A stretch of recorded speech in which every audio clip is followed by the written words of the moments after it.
కేవలం వినడం అంతే. వినడం వల్లే మన జీవితంలో అద్భుతమైన మార్పులొస్తాయంటే నమ్మగలమా? వినడానికి వింతగా ఉన్న ఒక ప్రాచీన సంప్రదాయం ఇదే చెబుతోంది. మరి ఈరోజు మనం దాని గురించే కొంచెం లోతుగా తెలుసుకుందాం. మనందరి ఇళ్లల్లో క్యాలెండర్ ఉంటుంది, లేదా ఫోన్లో చూస్తాం. అది ఏం చేస్తుంది? తేదీలు, రోజులు చూపిస్తుంది, అంతేకదా? కానీ అదే క్యాలెండర్ మనకి ఆశీర్వాదాలు కూడా ఇవ్వగలదంటే ఎలా ఉంటుంది? ఈ ఆలోచనే ఈరోజు మనం చెయ్యబోయే ఈ విశ్లేషణకు మూలం. అవును, కేవలం సంవత్సర ఫలాల్ని వింటే చాలు, సంపద, ఆరోగ్యం, విజయం అన్నీ అవే వస్తాయట. ఇది మన ప్రాచీన సంప్రదాయం చెప్పే మాట. వినడానికి నమ్మశక్యంగా లేదు కదూ? మరి ఈ నమ్మకం వెనుక ఉన్న అసలు పునాది ఏంటి? ఇది నిజంగా మనకు ఏమందిస్తుంది? పదండి తెలుసుకుందాం. సరే, ఈ విశ్లేషణలో మనం ఏమేం చూడబోతున్నామంటే, ముందుగా వినడం వెనుక ఉన్న శక్తి ఏంటో చూద్దాం. తర్వాత ఆ 5 విశ్వశక్తి తాళాలు అంటే ఏమిటో తెలుసుకుందాం. అలాగే గ్రహాలతో సామరస్యం, పవిత్ర నదిపుణ్యం, చివరగా ఇవన్నీ కలిసి మన శ్రేయస్సు కోసం ఒక ప్రణాళికగా ఎలా ఉపయోగపడతాయో చూద్దాం. సరే, మన మొదటి అంశం వినడం యొక్క శక్తి. దీన్ని మనం ఒక వార్షిక ఆధ్యాత్మిక సమీక్ష అని కూడా అనుకోవచ్చు. అసలు ముందు పంచాంగ శ్రవణం అంటే ఏంటో సింపుల్గా అర్థం చేసుకుందాం. ఈ సంప్రదాయాన్ని ఎప్పుడు పాటిస్తారో, ఎందుకు పాటిస్తారో ఒకసారి చూద్దాం. ఓకే, పంచాంగ శ్రవణం అంటే మన తెలుగు కొత్త సంవత్సరం రోజున, అంటే చైత్రశుద్ధ పాడ్యమి నాడు ఆ ఏడాది ఫలాలను వినడం. ఇది ఒక సాంప్రదాయం. అయితే దీని ముఖ్య ఉద్దేశం కేవలం భవిష్యత్తును తెలుసుకోవడం మాత్రమే కాదు, రాబోయే సంవత్సరానికి ఒక పాజిటివ్ టోన్ సెట్ చేయడం లాంటిది. ఒక రకంగా చెప్పాలంటే ఆ ఏడాదికి ఒక ఆధ్యాత్మిక పునర్ప్రారంభం అన్నమాట. అంతా మంచే జరగాలి అని మనసుని సిద్ధం చేసుకోవడం. సరే, ఇప్పుడు అసలు విషయానికి వద్దాం. ఈ 5 విశ్వశక్తి తాళాలు అంటే నిర్దిష్టమైన ఆశీర్వాదాలను ఎలా పొందాలో చూద్దాం. పంచాంగంలో ముఖ్యంగా 5 భాగాలుంటాయి. ఈ ప్రతి భాగం మన జీవితంలోని ఒక నిర్దిష్టమైన అంశానికి మేలు చేస్తుందని అంటారు. అవేంటో, వాటివల్ల కలిగే ప్రయోజనాలేంటో ఇప్పుడు వివరంగా చూద్దాం. ఓకే, ఇక్కడ చూడండి, ఇవే పంచాంగంలోని 5 మూలస్తంభాలు. మొదటిది తిథి. ఇది సంపదను, శ్రేయస్సును ఇస్తుందట. ఇక రెండవది వారం. ఇది మనకు దీర్ఘాయును ప్రసాదిస్తుంది. మూడోది నక్షత్రం. ఇది మన పాపాలను పోగొట్టి అడ్డంకులను తొలగిస్తుంది. నాలుగోది యోగం. ఇది వ్యాధులను నయం చేసి ఆరోగ్యాన్నిస్తుంది.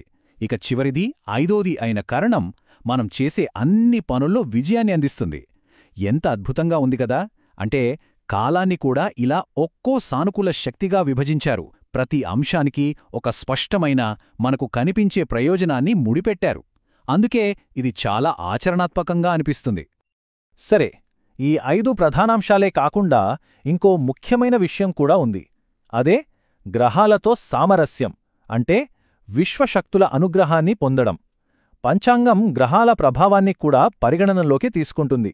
మరి మన జీవితంపై వాటి ప్రభావం ఎలా ఉంటుందో ఇప్పుడు చూద్దాం. ఇక్కడ చూడండి, నవగ్రహాలు, అవి ఇచ్చే ఆశీర్వాదాలు. సూర్యుడు శౌర్యాన్ని, బలాన్ని ఇస్తాడు. చంద్రుడు తేజస్సును, కుజుడు శుభాన్ని, అదృష్టాన్నిస్తాడు. బుధుడు తెలివితేటలు, గురువు గౌరవాన్ని. అలా చూసుకుంటూ వెళితే రాహువు భుజబలాన్ని, కేతువు వంశాభివృద్ధిని అందిస్తారట. అంటే సింపుల్గా చెప్పాలంటే పంచాంగ శ్రవణం ద్వారా ఈ నవగ్రహాల అనుగ్రహాన్ని కూడా మనం పొందగలుగుతామన్నమాట. ఇదొక సంపూర్ణమైన ప్యాకేజ్ లాంటిది. ఇప్పుడు మనం చూడబోయే అంశం బహుశా ఈ మొత్తం ఆచారంలోకెల్లా చాలా ఆసక్తికరమైనది. పవిత్ర నది పుణ్యం, అంటే అందరికీ అందుబాటులో ఉండే ఆధ్యాత్మికత. ఈ ఒక్క చిన్న పని చేయటం వల్ల మనం ఎంతో కష్టపడి చేసే పెద్ద పెద్ద యాత్రలు, దానాలతో సమానమైన పుణ్యం వస్తుందనే నమ్మకం. ఎలాగో చూద్దాం. ఈ పోలిక ఒకసారి చూడండి. ఒకవైపు గంగానదిలో స్నానం చేయడం, భూమి, బంగారం, ఏనుగులు, ఆవులు లాంటి పెద్ద పెద్ద దానాలు చేయడం. వీటన్నిటికీ ఎంత శ్రమ, ఎంత ఖర్చవుతుందో మనకు తెలుసు.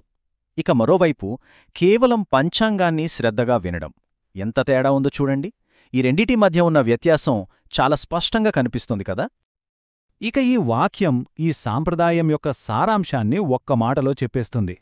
భూమి, బంగారం, ఏనుగులు, ఆవుల దానం చేయడం వల్ల ఎంత గొప్ప పుణ్యం వస్తుందో అంతటి పుణ్యం కేవలం పంచాంగం వినడం ద్వారా కూడా లభిస్తుంది. అద్భుతం కదా! అంటే పుణ్యం సంపాదించడానికి పెద్ద పెద్ద కర్మకాండలు చేయాల్సిన అవసరం లేదు. కేవలం శ్రద్ధగా విన్నా కూడా అంతే ఫలం దక్కుతుంది. ఇదే ఇక్కడున్న ముఖ్య సందేశం. సరే, ఇదంతా బావుంది. ఇప్పుడు వీటన్నిటినీ కలిపి చూద్దాం. మన శ్రేయస్సు కోసం ఒక ప్రణాళిక. మొత్తం మీద దీని సారాంశమేంటి? అసలీ ప్రాచీన జ్ఞానం నుండి మనం ఏం నేర్చుకోవాలి? ఈ ఆచారం వల్ల కలిగే అంతిమ ప్రయోజనాలను చూస్తూ దాన్ని మన ఆధునిక జీవితానికి ఎలా అన్వయించుకోవచ్చో ఆలోచిద్దాం. ఓకే, అంతిమంగా వచ్చే ప్రయోజనాలు ఇవి. ఇది దుఃఖాన్ని, దారిద్ర్యాన్ని తొలగిస్తోందట. ధనం, ధాన్యం శ్రేయస్సును ఇస్తుంది. ఆధ్యాత్మికంగా మనల్ని శుద్ధి చేయడానికి ఒక దారి చూపిస్తుంది. అంతేకాదు, రాబోయే సంవత్సరంపై ఒక పాజిటివ్ దృక్పథాన్ని, ఒక ఆశను కలిగిస్తుంది. మన వ్యక్తిగత శ్రేయస్సును ఈ విశ్వం యొక్క లయతో కలుపుతుంది. కాబట్టి మనమిక్కడ గమనించాల్సిన ముఖ్యమైన విషయమేంటంటే, ఇది కేవలం ఒక్క ప్రయోజనం గురించి చెప్పడం లేదు. ఇది శారీరక, మానసిక, ఆధ్యాత్మిక ఇలా అన్ని రకాల శ్రేయస్సును అందించి ఒక సంపూర్ణమైన అభివృద్ధికి దారితీస్తుంది. చివరగా ఈ ఆచారం మనకొక శక్తివంతమైన విషయాన్ని గుర్తుచేస్తుంది. ఈ రోజుల్లో అన్నీ చాలా సంక్లిష్టంగా మారిపోయాయి. అలాంటి సమయంలో చాలా సింపుల్గా, శ్రద్ధగా చేసే పనుల ద్వారా కూడా అపారమైన ప్రయోజనాలు పొందొచ్చు అనే ఆలోచనే చాలా బలాన్నిస్తుంది. ఎప్పుడూ పెద్ద పెద్ద కష్టమైన పరిష్కారాలు అవసరం లేదని చెబుతుంది. ఈ ప్రాచీన జ్ఞానం మన ముందు ఒక ముఖ్యమైన ప్రశ్ననుంచుతుంది. నిరంతరం పరుగుపెట్టే మన ఈ ఆధునిక జీవితంలో కాలాన్ని మన శ్రేయస్సుతో ముడిపెట్టడం నుండి మనం ఏమి నేర్చుకోవచ్చు? బహుశా కాలాన్ని కేవలం గడిచిపోయే సెకండ్లుగా, నిమిషాలుగా కాకుండా దానిక్కూడా ఒక లయం ఉంటుందని, దాన్ని అర్థం చేసుకుని మన జీవితాలను మెరుగుపరుచుకోవడానికి దాన్ని మనం ఎలా ఉపయోగించుకోవచ్చో ఆలోచించాలి. ఈ ఆలోచనతో ఈ విశ్లేషణను ముగిద్దాం.